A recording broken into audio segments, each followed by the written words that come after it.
You ever walk into a place like you own it? Not out of arrogance, but because you've earned that right? Atlanta, Georgia. Mid-morning. A sleek glass bank downtown. Quiet, clean, boring even. That's where she walked in. Black woman, early 50s, pressed navy suit, gold-rimmed glasses, and a kind of calm that only comes from fighting too many battles and still standing tall. She wasn't loud, wasn't flashy, she just was. And for most people that would have been enough. But not for Officer Riley. See, Riley's the kind of cop who scans for suspicious. And what he really means is black. Doesn't matter the outfit, the age, or the aura. Doesn't matter that she walked like authority wrapped in elegance. To Riley, she didn't belong. She didn't say the magic words, didn't smile enough, didn't shrink when he eyed her. That was enough. His fingers twitched by his belt. His eyes narrowed. He called it in. Possible code 9. Suspect appears agitated. Might be casing the lobby. Let's be clear, she hadn't even touched a pen. 4 minutes later, everything turned. Lights flashing. 2 more officers barrel in like it's a movie. She's standing near the customer service desk, waiting to speak to a manager about a loan. Cool as a breeze. Then bam, she's surrounded. No questions, no explanation, just cuffs, just accusations. You match the description, Riley says. Real smug, real sure of himself. The banker behind the desk blinks like she just watched a car crash in slow motion. Patrons freeze mid-withdrawal. One man drops his latte. And someone, some brave, nosy, blessed someone starts filming. That's when Riley's face shifts. Not because he feels bad. Oh no. It's the realization creeping in. That look of weight. Who did I just cuff? But the woman doesn't yell, doesn't plead. She just stares, hard, unmoving. That stare that says, boy, you have no idea the war you just declared. Because he didn't. Riley thought he caught another one. Just another loud black woman causing a scene. But this woman? She wasn't just anybody. She was Judge Eliza Warren. Yeah, that Judge Warren. Federal Circuit Court. The one who's been handing down rulings that made entire departments shake. The one who'd grilled 2 state attorneys so hard, they left court looking like they'd been hit by a truck made of truth and case law. The one whose name made some in the justice system whisper, and others clench their teeth. And Riley, he'd just slapped silver bracelets on the wrists of the wrong damn woman. The cuffs clicked, the camera rolled, and the fuse was lit. Because in just a few hours, this wasn't going to be about mistaken identity. It was going to be about the weaponization of assumptions, about profiling, about how even a judge with decades on the bench could still be seen as suspicious in a bank if her skin was the wrong color. Riley didn't just mess up, he exposed the rot. And Judge Warren, she wasn't going to let this slide. She was about to turn that bank lobby into the opening scene of a firestorm that would burn through Atlanta's power structure like gasoline on dry leaves. All because one cop couldn't tell the difference between fear and respect. He was about to learn, and so was everyone else. There are moments in life where time just stops. Not like some poetic metaphor, like it actually hits pause. That was this moment. The squad car door had barely clicked shut when a man in a perfectly pressed suit came flying out of a black Suburban, state trooper badge, gleaming like it was out for vengeance. He wasn't just running, he was charging, tie flapping, radio in hand, eyes wild, like someone had just called in a bomb threat. Uncuff her, now! It hit like thunder. Riley froze. His partner blinked. A woman in the crowd whispered, "What the hell?" And you could hear the ripple spread like waves across a still pond. Riley turned slow, annoyed, trying to flex, like, who the hell are you to yell at me right now? And that's when the trooper said it. Do you even know who that is? Riley looked confused. He actually had the audacity to shrug. She fits the description, he mumbled. Like that was a full damn sentence. Like that meant anything. Like that justified what he'd just done. Then came the line that blew a crater in the middle of the block. That woman is Governor Alicia Monroe. Yo, silence, instant, thick, heavy. The kind of silence that makes your ears ring. The banker gasped, like she'd just watched someone step on a landmine. Someone at the ATM dropped their card. The dude filming, he whispered. No fucking way. Riley? His face drained like someone pulled the plug on his soul. Pale, slack-jawed, looking at his cuffs like they were suddenly dipped in lava.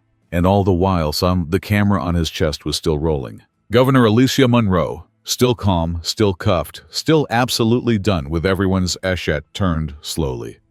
She looked Riley in the eye. Not with anger, not with fear, but with that cold, brutal clarity only powerful women know how to wield. You should be very afraid, she said quietly. And oh, he should have been. The trooper was already yelling into his comms, calling backup, demanding a superior, telling someone named Captain Ruiz that they had a situation. Riley stepped back like he might actually puke. His partner tried to disappear into his own shadow. And the press. Oh, they were circling like sharks now. Cameras lifted, phones recorded. A local reporter whispered to her mic. Breaking news. Governor Monroe has just been wrongfully detained by city police officers in what is quickly turning into a political earthquake. A political earthquake? Nah, this was a full-blown reckoning with a side of humiliation soufflé. Within minutes, the cuffs were off. The apology was awkward, forced, and honestly insulting. But Alicia didn't scream, didn't lash out. She just looked around, fixing every single person in that moment with a look they'd remember for the rest of their damn lives. I walked into a bank today to speak with a small business owner, she said to no one and everyone.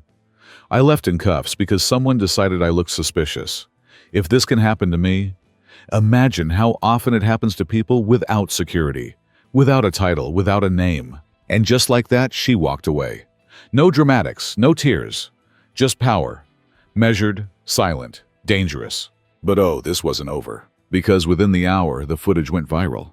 By sunset, Governor Monroe was trending #1 in the country. And by morning, Riley's I thought she fit the description was on every screen from CNN to TikTok. Turns out, when you cuff the most powerful black woman in the state for existing, the storm you spark, it's not political, it's biblical.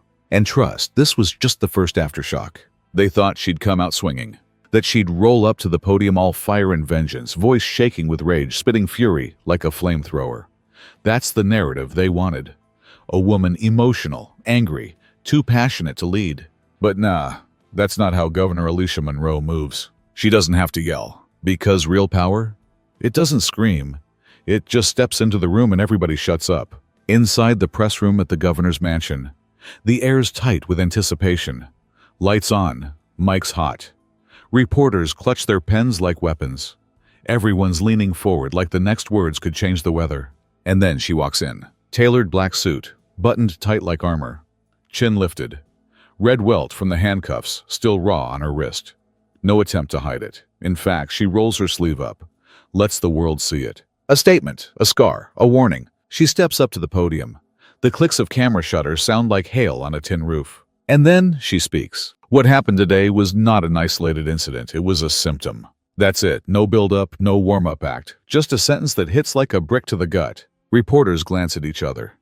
This ain't gonna be a normal presser. I was cuffed without reason, without question, without dignity, she says. Voice cool, sharp, surgical. But I am not unique. I am not the first. And unless we act, I will not be the last. There's no tremble, no tear, no shout. But under every word is thunder. She calls it what it is. Systemic bias. Racial profiling. Abuse of authority wrapped in routine procedure. She names the precinct. Names the pattern. Names the problem like she's reading a dirty secret off an old report card. I am issuing an emergency executive order, she continues. Calm as a bomb ticking. Effective immediately. There will be a full inquiry into racial profiling, misuse of force, and officer misconduct, starting with the 9th Street Precinct. That's the one, Riley's House of Cards. Someone gasps. A reporter at the back swears under his breath. Monroe doesn't blink. Every complaint, every arrest, every suspension, every one of them will be reviewed under independent oversight. And boom, that's the match dropped into a powder keg. Because this ain't just about Riley anymore. This is about every department that buried a complaint. Every supervisor who shrugged off just a misunderstanding. Every time someone wrote resisting arrest instead of we messed up. Riley, already suspended. No badge, no gun, no shield. But that's just a PR band-aid. The real reckoning, it's still brewing. And as Monroe finishes, she doesn't thank the press, doesn't wave. She just leans slightly forward and says, "If this is what happens when power walks in without a robe or a title, imagine what happens when power walks in as just a person." Then she walks off. No fanfare, no smile, just silence so loud it hums. That night, every network leads with her image, that red mark, that quote. And suddenly, precincts across the state start scrubbing their records like guilt could be erased in a spreadsheet. But it's too late. She's not coming for one man. She's coming for the machine. And the machine just heard its first warning shot. Here's the thing about systems built on silence. They're only quiet until someone starts kicking at the floorboards. And Governor Alicia Monroe? She wasn't just kicking. She brought a damn sledgehammer. Within 72 hours of her press conference, the investigations hit full throttle. What started with Officer Riley's suspension turned into a full-blown forensic sweep of the entire 9th Street precinct. Internal Affairs thought they'd find a few red flags, maybe some poorly filed reports. They found a graveyard, buried deep in digital archives, and missing folders were dozens of complaints. Not just against Riley, but against at least 7 other officers. Patterns that screamed racial bias. Reports labeled inconclusive suddenly looked a whole lot like cover-ups. One complaint? A teenage girl thrown to the ground during a traffic stop. Body cam footage gone. Another? A black Navy veteran cuffed at gunpoint in his own front yard. Charges dropped, case sealed. But now, that footage was back. Because Monroe's newly appointed independent commission, they brought teeth. And claws. Data specialists, civil rights attorneys, ex-FBI, community watchdogs. They rolled in like storm chasers with subpoenas. They didn't ask permission. They demanded access. Then came the leaks. First, an internal email from the precinct commander, flagged 3 years ago, warning Riley had aggression issues and needed retraining. Ignored. Then a chain between the city's legal department and the DA's office, straight up strategizing how to kill a use of force case by burying evidence until public interest fades. Oh yeah, it got ugly. Whistleblowers started coming out the woodwork. A former dispatcher, a fired paralegal, even a retired judge who couldn't sleep anymore. They all had pieces. And those pieces, they painted a picture of a city propped up by unchecked power, smoothed over by dirty contracts, and greased with fear. Riley? He wasn't just some rogue cop. He was a product. The system didn't just let him be like that. It needed him to be like that, aggressive, unquestioning, disposable. Governor Monroe stepped back in front of the press 5 days after the initial incident, flanked by the new commission members, this time in rolled-up sleeves and fire in her tone. This is not about one officer.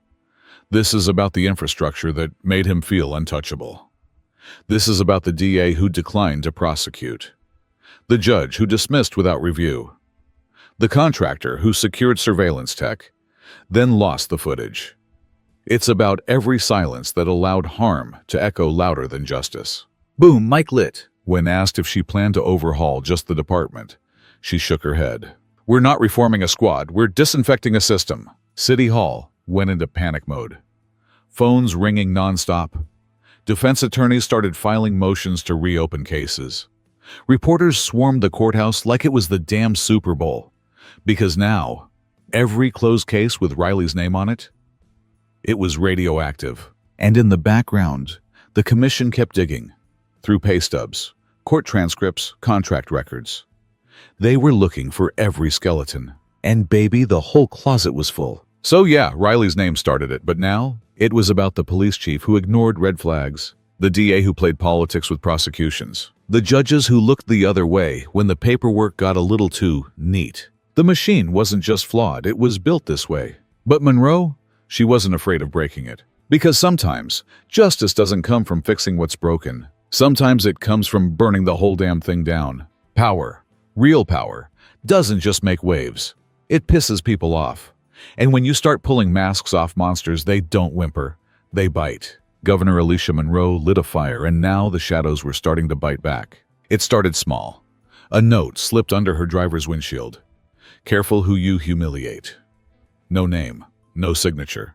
Just bold black letters on white paper, deliberately plain, like the sender wanted her to know they weren't scared to be basic and bold. Then came the phone calls. Blocked numbers, dead air, static, then a whisper. "We see you." Her communications director got tailed, leaving a late dinner.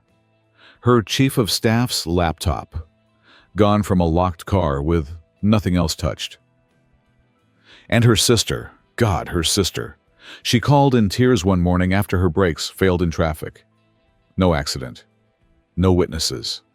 Just a quiet, gut-deep knowing that someone had reached into their lives and twisted something vital. The message, crystal clear.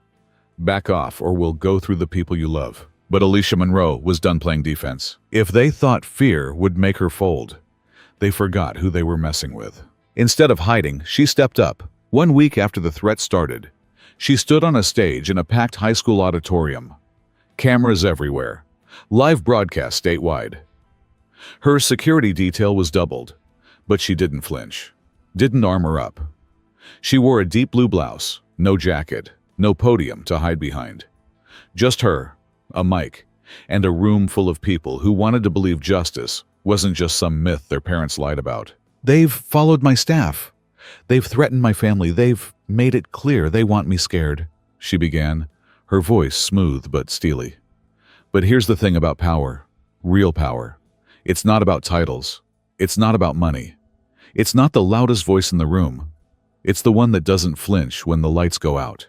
Then she named names. Full chest, no stuttering. She called out the DA who dismissed the Riley complaints, the judge who quashed motions without explanation, the city contractor who lost body cam data and happened to donate to 3 police union PACs. It was political suicide, or it should have been. Instead, her approval rating spiked 12 points overnight. Twitter exploded. TikTok was a sea of stitched videos captioned, "This is what a leader looks like." Local TV anchors were speechless. Her inbox flooded with messages, from single moms, from old veterans, from kids who watched the town hall on their phones and said, "She sounds like my aunt, but like the one who scares the hell out of corrupt people." But behind that viral fame, somewhere someone else was watching, someone who didn't like the spotlight, someone who'd spent years making sure no one like Monroe ever got close to the levers of power. And that someone? They weren't going to keep playing defense. Because when Monroe named names, she didn't just make enemies. She lit up the whole network like a crime scene. And the people behind it. They were about to remind her that monsters don't just hide in the dark. Sometimes they own the damn room. She could have chosen legacy. Could have taken the wins, claimed the reforms, posed for the glossy cover stories with the headline, "The Governor Who Changed Everything." Smiled tight, spoken safe, played the game. But Alicia Monroe didn't come for legacy. She came to burn the game down. It was early morning when the final report landed on her desk, thick as sin and just as ugly. It smelled like sweat, paper, and truth. No spin, no redactions, just raw damage. 141 cases tainted, 19 officers implicated, 3 resignations, including the chief of police and the city's lead prosecutor. And those were just the confirmed ones. The report detailed years of misconduct buried under bureaucracy and blue silence. Evidence tampered with, testimonies coached, entire lives derailed, locked up, erased. The system hadn't just failed. It had fed on the people it swore to protect. Monroe sat with that report for a long time, not as a governor, not as a public figure, as a black woman who knew too many people who never got justice because they never had a name worth protecting. By noon, the press conference was scheduled. The room was set. Journalists from every major outlet were in the city. It was the kind of moment that usually defines a political career. But nothing about the next hour would go as planned. Halfway to the venue, her security detail's SUV came to a hard stop. A voice crackled through the comms.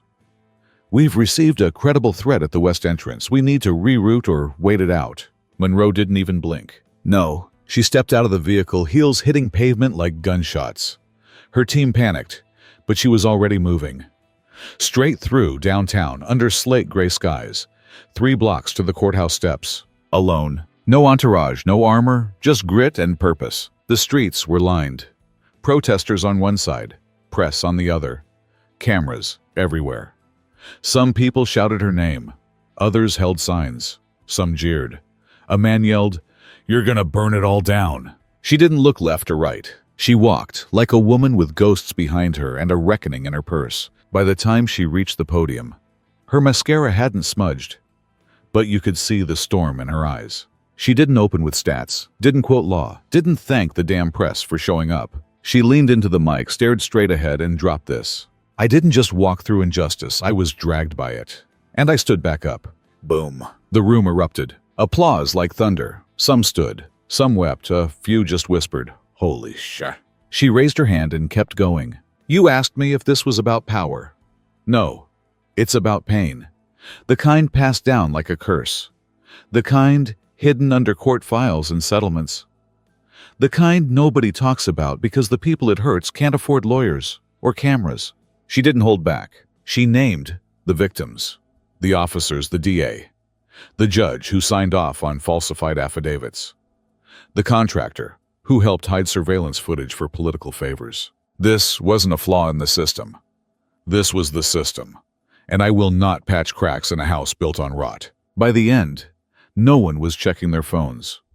They were staring at a woman who'd just set fire to every safe expectation they had about what a politician was supposed to be. And just like that, a movement was born. Not because she promised change, but because she became the damn catalyst. They asked her afterward if she feared for her safety, if the threats would slow her down, if she regretted going too far. She smiled, small, sharp, said it always was small, sharp, and dangerous. I regret not lighting the match sooner. And across the country, in living rooms, in classrooms, in police precincts, and mayor's offices, people sat up a little straighter. Because Alicia Monroe wasn't building a legacy. She was starting a fire. And this time, it wasn't going out.